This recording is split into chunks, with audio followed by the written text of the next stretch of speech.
Bem, galera, então vamos lá. Bom dia a todos. Meu nome é Renato Braga, professor de História do Colégio História Aparecida, e hoje estaremos trabalhando com o 7º ano na aula de União Ibérica e as invasões estrangeiras no território nacional. Bem, gente, primeiramente a gente vai começar aí com os objetivos propostos dessa aula, Então tá aqui, identificar as principais invasões estrangeiras que a América Portuguesa sofreu. 2. Compreender o que foi a União Ibérica. União Ibérica é a união entre Portugal e Espanha, Na verdade, Espanha e Portugal, Porque a Espanha ela vai tomar posse do território português. E 3. Entender o contexto da insurreição pernambucana, Vamos lá, então.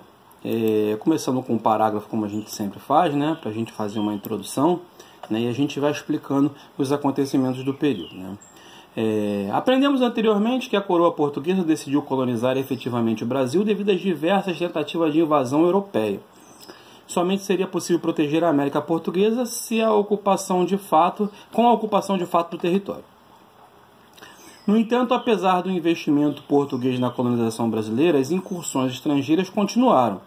Vamos conhecer então os principais causas, as principais causas de invasão estrangeira que a América Portuguesa sofreu.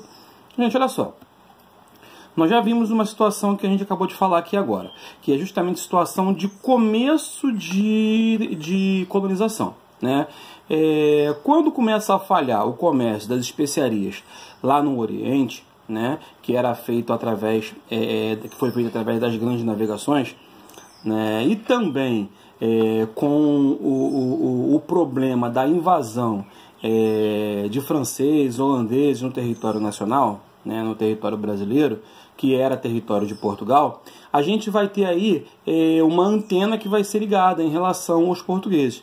Eles vão começar a perceber que se eles não fizessem a colonização efetiva do território, eles iriam acabar perdendo o território do Brasil para a França, ou para a Bélgica, ou para a Holanda, ou para a Inglaterra, ou até propriamente para a Espanha, que estava ali do ladinho. Então eles vão resolver começar a fazer essa colonização. Além do fato de começar a ocupar esse território, o Portugal também queria metais preciosos, queria encontrar metais preciosos nesse nosso território, mas a gente só vai conseguir encontrar 200 anos depois do descobrimento ou 200 anos depois da efetiva tomada de posse de Portugal das terras brasileiras, O problema é que as outras nações também queriam pedras preciosas, eles sabiam que a Espanha tinha conseguido metais preciosos bem pertinho do Brasil, então por que também no Brasil não teria essas pedras preciosas, Então outras nações começam a invadir Portugal, a invadir o Brasil, e aí Portugal vai começar a lutar contra essas nações para não perder a efetiva posse da terra do território brasileiro, Vamos lá, primeiro que a gente vai ver a invasão francesa, É muito importante entendermos que a França nunca aceitou o termo do Tratado de Tordesilhas lá de 1494, que dividia terras conquistadas do continente americano entre Espanha e Portugal. Isso a gente já estudou, a gente já sabe que o Tratado de Tordesilhas dividia ali o mundo em duas partes, e essa linha passava pelo Brasil, Uma parte, no caso aí de quem está olhando para o mapa, lado direito, O lado ocidental, Na verdade, o lado oriental de quem está olhando para o mapa faz parte do território português, E o lado ocidental faz parte, no caso aí a esquerda de quem está olhando para o mapa, do lado esquerdo, do lado de cá, Quem está olhando para o mapa esse pedaço vai pertencer à Espanha, Então, durante o período pré-colonial, a França também desejava lucrar com a exploração do pau-brasil. Então, primeiramente, Portugal começa a explorar o pau-brasil, porque era o que tinha em grande abundância e você conseguia ver nas florestas essa madeira, então era fácil você identificar e conseguir aí, através da ajuda dos indígenas, cortar e transportar essa madeira, Então era mais fácil era usar aí a exploração do pau-brasil para começar a colonização. E a França também queria o pau-brasil, Por isso, além de promover diversas incursões ao litoral da América Portuguesa, passou também a estabelecer relações com os indígenas da região. Assim sendo, durante a colonização, a França percebeu que com o fracasso das capitanias hereditárias, teria a oportunidade de consolidar uma colônia na América, né? Então, as capitanias hereditárias, como nós já vimos, não deu certo por vários motivos. Vários donatários nem apareceram para tomar posse da terra. Muito problema com os índios, né? Você não tinha aí uma ajuda do índio, né? O português ele não fazia aí o uso do índio como sendo benéfico para a colonização brasileira. Então eles só queriam fazer a exploração do índio e o índio não aceitava isso daí, né? Apenas duas capitanias deram certo, como a gente viu anteriormente, né? Bem, fique ligado, durante o século XVI a reforma protestante havia atingido também a França e com isso surgiu diversos conflitos entre a monarquia francesa católica e os calvinistas franceses, os huguenotes, né? Então você vai ter um outro problema interessante nesse momento, que é uma perseguição lá na França, lá na Europa, e esses perseguidos vão fugir para o Novo Mundo para poder professar a sua fé e correr aí dessa perseguição, né? Vamos lá. Em meados do século XVI, diversos huguenotes migraram para a América Portuguesa com o objetivo de fugirem da perseguição católica na França. Acabei de falar isso para vocês. Neste contexto, estabeleceram uma pequena colônia na Baía de Guanabara, né, em 1555, que ficou conhecida como França Antártica, né? Os franceses acabaram se envolvendo nos conflitos entre os indígenas e colonos portugueses durante a Confederação dos Tamoios.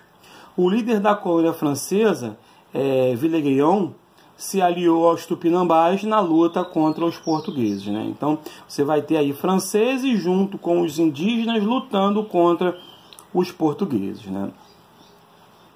Vamos passar para a próxima coluna aqui agora. Aqui está o mapa francês da Baía de Guanabara, né? Aí Tupinambá em cima aí, Brasil aqui, né? Aí aqui no caso a ilha de Villeguion, né? Aqui no meio, né? Que a gente chama de ilha de Villeguion por causa do francês que tomou conta dessa localidade, né? Vamos lá, a França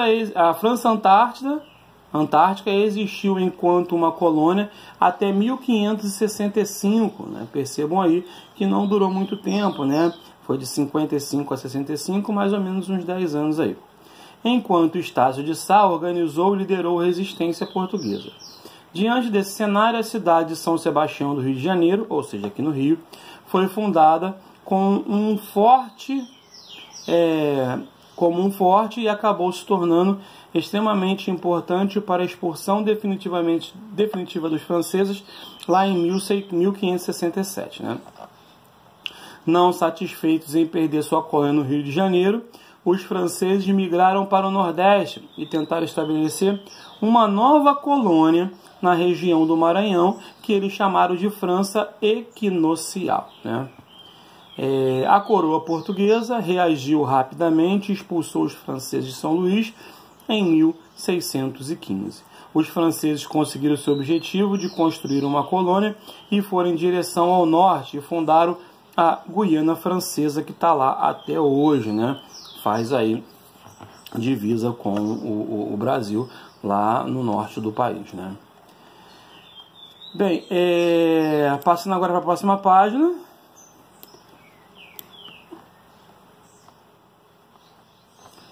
É a página 262. Vamos falar sobre a União Ibérica e o conflito com os holandeses, né? Gente, os holandeses eles já tinham, eles ajudavam muito no Brasil. Engasguei, gente, desculpa, tá? Os holandeses eles faziam muito comércio com os portugueses, né, aqui no Brasil. Só que a gente vai ter a União Ibérica, que vai ser a união entre Portugal e Espanha, aonde a Espanha ela vai tomar conta do território português e automaticamente também vai tomar conta do território brasileiro. Só que a França era inimigo dos holandeses, era inimigo da Holanda, né? E aí, como quem respondia por Portugal e por Brasil eram os espanhóis, né? Os espanhóis proibiram que o Brasil fizesse comércio com os holandeses, né? É isso que a gente vai ver agora, né? Durante o período que se estabeleceu, de 1580 a 1640, ocorreu uma unidade política por meio da União Ibérica. Olha quanto tempo durou essa união, gente. De 1580 a 1640. Isso aí é questão de prova, tá? Questão de concurso. Geralmente isso aí cai em concurso, essas questões de período de União Ibérica, tá? Ocorreu uma unidade política por meio de uma dinastia entre as monarquias de Portugal e Espanha, conhecida como União Ibérica. Por isso, o rei Dom Sebastião tentou conquistar... Isso porque o rei Dom Sebastião tentou conquistar a região do norte da África no ano de 1578. Então, vamos lá.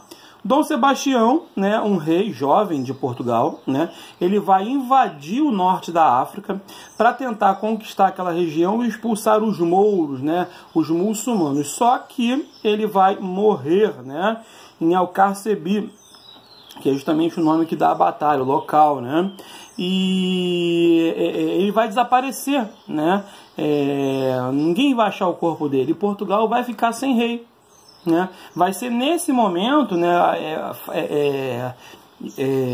facilitado pelo fato de Portugal não ter um rei, efetivamente, é que o rei Filipe da Espanha vai invadir Portugal e Portugal vai ficar sob o domínio dos reis Filipes, né? E vão ser 3 reis chamados Filipe na sequência, né? Vamos lá, mesmo avisado sobre o perigo da investida, uma vez que o jovem rei não tinha herdeiros, era muito novo, Dom Sebastião decidiu seguir em frente e foi na famosa batalha de Alcácer Quibir, entre portugueses de origem cristã e os mouros, que o rei desapareceu, né? Ele desapareceu e ninguém sabe o que aconteceu com ele, né?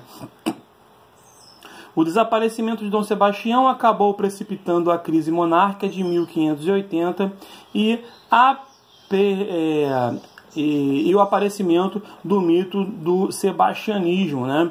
Então eles tinham esse sonho de que o Dom Sebastião iria retornar em qualquer momento, que ele estava de repente escondido, que ele estava ferido, né? Alguém estava cuidando dele e iria aparecer, mas até hoje ele não apareceu, ninguém sabe o que aconteceu com o Dom Sebastião, né? Bem, o que a gente acha é que ele realmente morreu na batalha, né? E provavelmente o seu corpo aí foi levado pelos muçulmanos aí como troféu, ou então até mesmo ninguém nem sabe quem era o Dom Sebastião e ele foi enterrado aí como indigente, né? Ou jogado no mar ou no rio, né? A gente realmente não sabe, né? Curiosidade, o que foi o sebastianismo, né? Quando a coroa espanhola unificou os tronos ibéricos e assumiu o controle do reino lusitano, teve início uma crença de que o rei Dom Sebastião iria retornar a Portugal, né, e salvar o trono português do controle espanhol. Como Dom Sebastião desapareceu na Batalha de Alcácer e seu corpo não foi encontrado, a crença do seu retorno foi rapidamente difundida entre a população lusitana, mas, como a gente já sabe, eu já falei, não houve aí a volta do rei e ninguém achou o corpo desse rei Dom Sebastião, né? Vamos lá, a coroa espanhola aproveitou o caos político pelo qual a sociedade e a nobreza atravessava e invadiu Portugal, né? Os lusitanos tentaram resistir, mas sua luta foi em vão. Assim, no ano de 1580, começou a União Ibérica com o reinado dos reis Filipe II, III e IV sobre Portugal. No que se refere ao Brasil, tal união política não fez muita diferença no quadro social e econômico, né? Já que os administradores portugueses continuaram em seus cargos.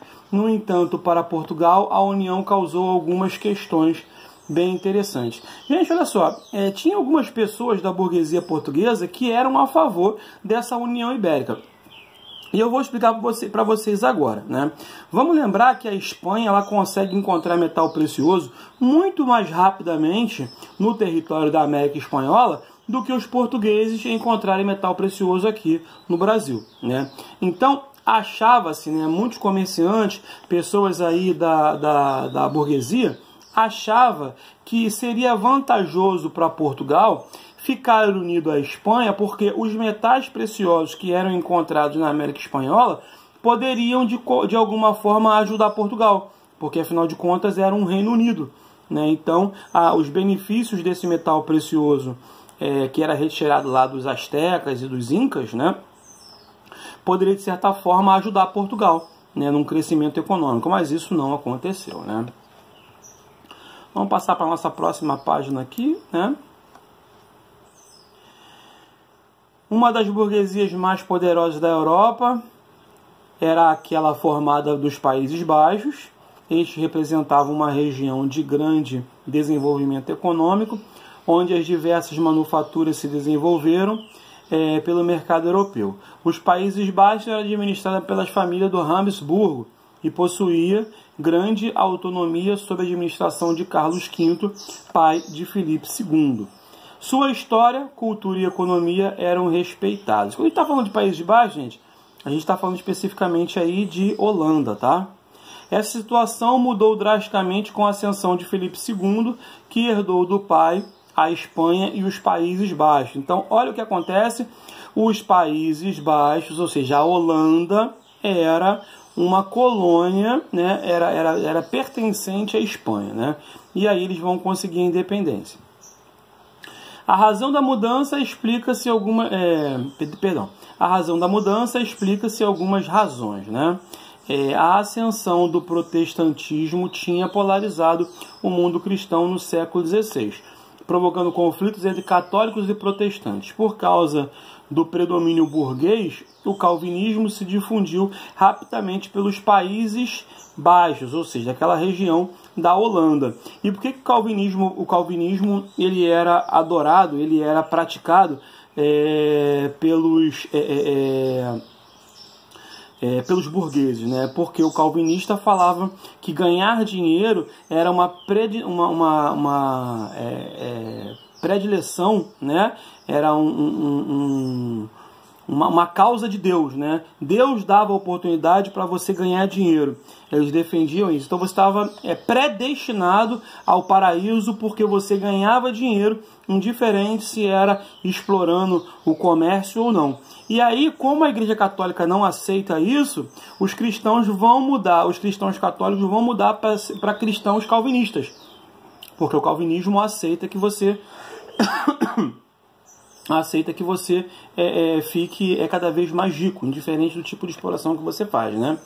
E aí você vai ter um grande problema, porque a Espanha, juntamente com Portugal, são países extremamente católicos, né? E não vai aceitar a ascensão desse calvinismo nesse território aí dos Países Baixos, né? Por outro lado, a Espanha se mantinha profundamente católica e Filipe II era considerado o mais poderoso e o mais devoto monarca católico.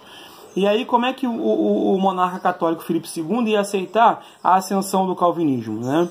Ele não aceitava que isso aí acontecesse, né? Vamos lá. Além disso, Filipe II era um monarca absolutista, assim como a sua chegada ao trono determinou a fase de benevolência em relação aos Países Baixos.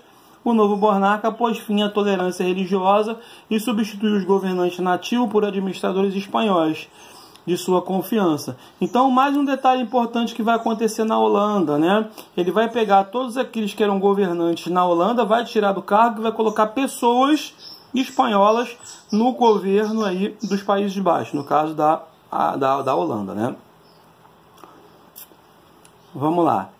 Na guerra contra a Espanha, os Países Baixos foram apoiados politicamente e militarmente pela Inglaterra. Sempre a Inglaterra vai estar envolvida em conflitos que pleitiam a independência, né? Porque a Inglaterra ela quer sempre ter mais países para fazer comércio, né? Então ela é sempre a favor da independência dessas províncias, desses países em relação às suas metrópoles, né? Assim, devido ao amplo conflito, a Espanha aceitou finalmente uma trégua, né, a trégua dos 12 anos, de 1609 a 1621, que representou, na prática, a independência dos Países Baixos, né. Reflexos políticos e econômicos desse conflito foram sentidos em Portugal. Desde os tempos medievais, Portugal possuía relações comerciais com holandeses, que se intensificaram na época da expansão marítima, ou seja, Portugal era amigo da Holanda, né, que era colônia espanhola, né, e quando acontece a guerra pela independência dos Países Baixos, ou seja, da Holanda, com a Espanha, né, a Espanha, devido ao fato de estar tomando conta de Portugal, vai impedir que Portugal faça comércio com a Holanda, né? Ora, essa situação mudou de forma ampla no cenário político e econômico com a Guerra dos Países Baixos. O governo espanhol, que nesse tempo já havia adquirido o reino de português, adotou duras medidas aos Países Baixos, medida restritiva ao comércio com os seus portos, incluindo Lisboa. Então, a Holanda estava proibida de fazer comércio com Lisboa, né, com Portugal, né, e Portugal com a Holanda. Para os holandeses, tais medidas tornaram-se permanentes. Porém, uma vez vedado o acesso aos portos do comércio com os portugueses, os mercadores holandeses decidiram atuar diretamente nas Índias.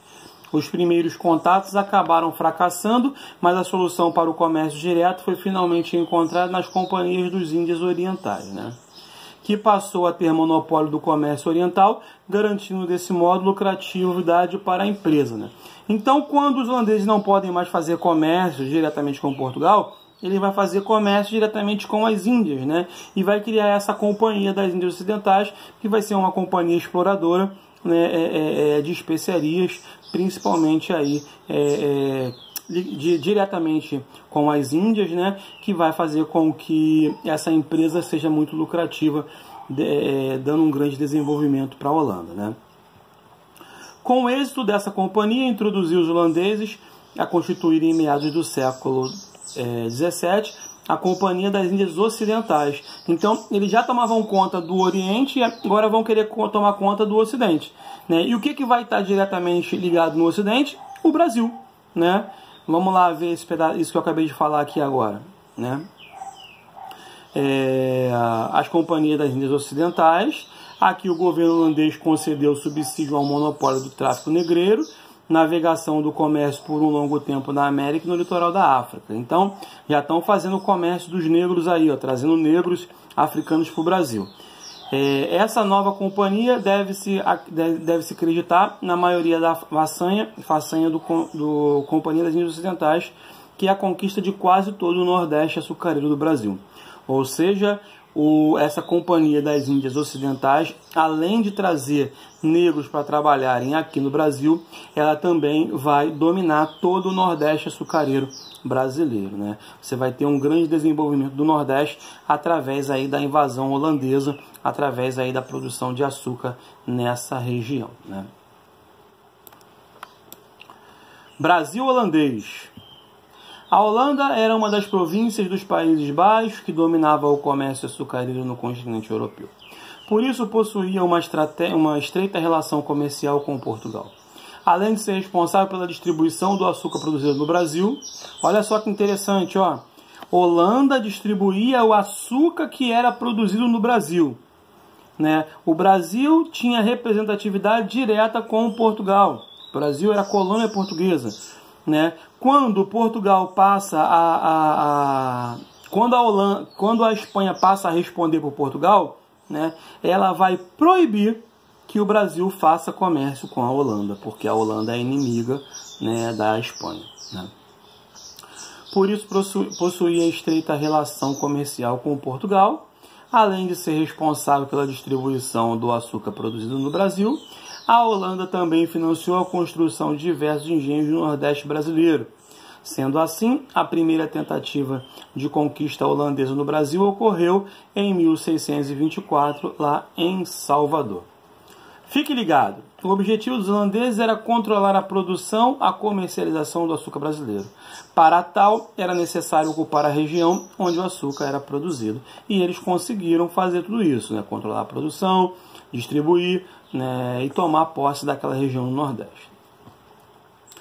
Vamos lá. A invasão de Salvador acabou não sendo bem sucedida e alguns anos depois, em 1630, os holandeses tentaram novamente, dessa vez na capitania de Pernambuco. As vilas de Olinda e Recife foram rapidamente conquistadas e as companhias das Índias Ocidentais nomeou Maurício de Nassau para administrar a região que ficou conhecida como Brasil holandês. Bem, vale a pena falar que essa região teve um grande desenvolvimento cultural e econômico, né, patrocinado aí por Maurício de Nassau, que foi um grande governante dessa região do Nordeste que a gente chama de Brasil holandês, né? O cerco holandês em Recife, bem, era bom para o Brasil, mas não era bom para Portugal, né? Perder essa localidade, era bom para o Nordeste especificamente, mas não era bom para Portugal perder essa localidade aí do Nordeste brasileiro, né? Maurício de Nassau decidiu investir na reconstrução da economia açucareira no Nordeste, isso porque no momento em que ocorreu a invasão, a produção açucareira foi praticamente paralisada, né? Uma vez que os colonos portugueses abandonaram os engenhos e muitos escravos fugiram. Nassau financiou obras de infraestrutura nos engenhos e adquiriu mais africanos escravizados para suprir a mão de obra nos engenhos. Então, gente, os portugueses, meteram o pé quando tem aí a invasão do Nordeste, né, pelos holandeses, né? E aí, desguarnecido, né, as fazendas elas vão acabar também perdendo seus escravos. O Nassau, ele vai pegar o dinheiro público, o dinheiro da administração pública, né, o dinheiro holandês, e vai reformar os engenhos e vai comprar novos escravos. E vai dar início aí um processo de produção do açúcar no Nordeste, né? Além do incentivo à produção açucareira, o governo de Nassau foi marcado por um intenso desenvolvimento urbano artístico na capitania Pernambuco, além de um importante convívio entre diferentes grupos religiosos. Ou seja, lá no Nordeste podia ter uma diversidade religiosa que o pau não quebrava, né? Isso é bastante interessante também, né? Vamos passar aí para a nossa próxima página. A gente está chegando já ao final da nossa aula, da nossa matéria também, né? Vamos ver quanto tempo a gente ainda tem aqui de live. 4 minutos, né? Se cair a gente volta, tá? No entanto, manter Maurício de Nassau como representante em Pernambuco era muito caro para o governo holandês, por isso o administrador foi substituído por uma junta governativa em 1644. Né? Bem, tem a seção cultural, um documentário, né, Doce Brasil Holandês, 52 minutos, né, que conta justamente a história aí dos 24 anos aí, que o Nordeste ficou sobre o domínio aí holandês, né? Vale a pena ver aí esse documentário, né? Insurreição Pernambucana, né? Que é uma revolta, né, que aconteceu naquela região, justamente devido aí à tomada de posse dessa região, que a gente vai ver agora, né? Com a junta governativa, né? Com a junta governativa no poder, toda a relação com a sociedade pernambucana construída por Maurício de Nassau desapareceu. Não havia mais liberdade religiosa, a participação política foi reduzida, os investimentos nos engenhos chegaram ao fim e para a insatisfação de boa parte da população, os senhores de engenho e comerciantes portugueses passaram a ser cobrados pelos empresários, pelos empréstimos concedidos pelos holandeses. Então, praticamente foi um tiro no pé, né, que aconteceu, né? Você tinha aí um governo caro, né, para a Holanda, mas que funcionava muito bem com Maurício de Nassau, né? Uma estabilidade política nesse território, mas com a junta governamental isso tudo acabou, né? Porque o maior problema que vai acontecer aqui vai ser o problema da falta de liberdade religiosa, né?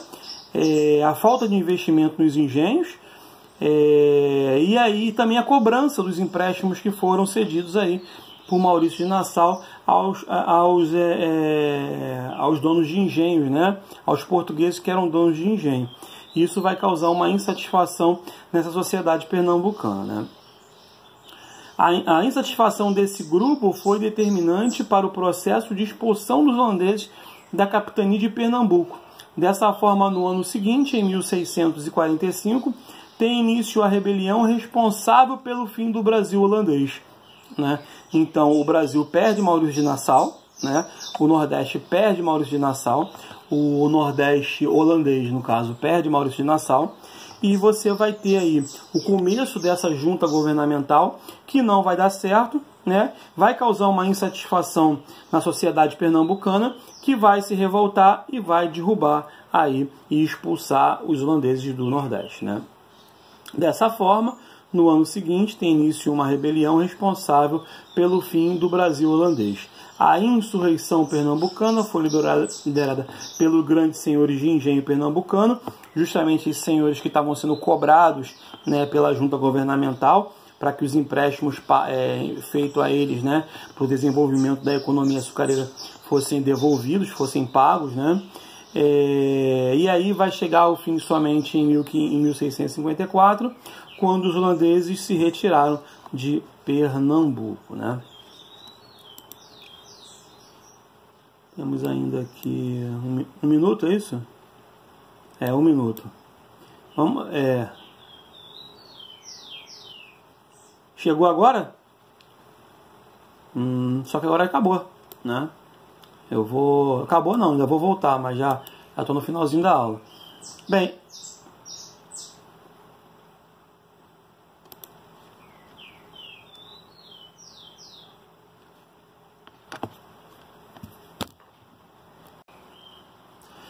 então o resultado desse movimento armado foi a expulsão dos holandeses, que acabou afetando a economia açucareira da América Portuguesa. Por isso, quando os holandeses deixaram a capitania de Pernambuco, acabaram migrando para as Antilhas, com o objetivo de continuarem com o seu empreendimento açucareiro. Bem, gente, todo o açúcar que era produzido no Nordeste era produzido com a ajuda dos holandeses, né? Os holandeses eram responsáveis pela fabricação, pelo comércio, né? Pelo desenvolvimento dos engenhos.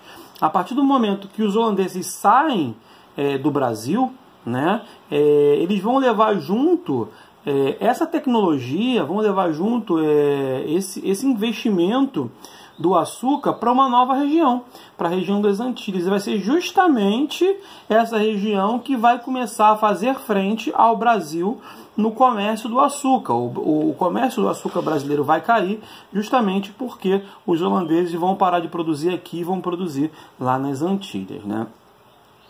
Como os holandeses já dominavam as técnicas de produção, acabaram estabelecendo um negócio extremamente lucrativo.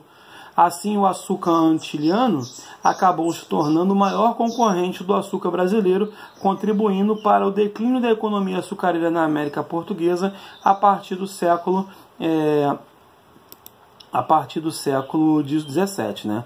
E aí vai ser justamente nesse período que vai cair essa economia açucareira, mas não vai acabar, que vai dar início a um novo processo de exploração no Brasil, que vai ser o ouro, né? Que vai ser a mineração. Vou deixar para vocês o exercício, né? O exercício da página 265, 266, 267, do 1 ao 15, para vocês poderem fazer, né? A nossa matéria da prova é até aí, né? São as últimas 3 aulas aí, depois eu vou passar para vocês a correção desses exercícios, né? Então, muito obrigado pela atenção de todos, continuem estudando, porque vale a pena, né? Fiquem com Deus aí.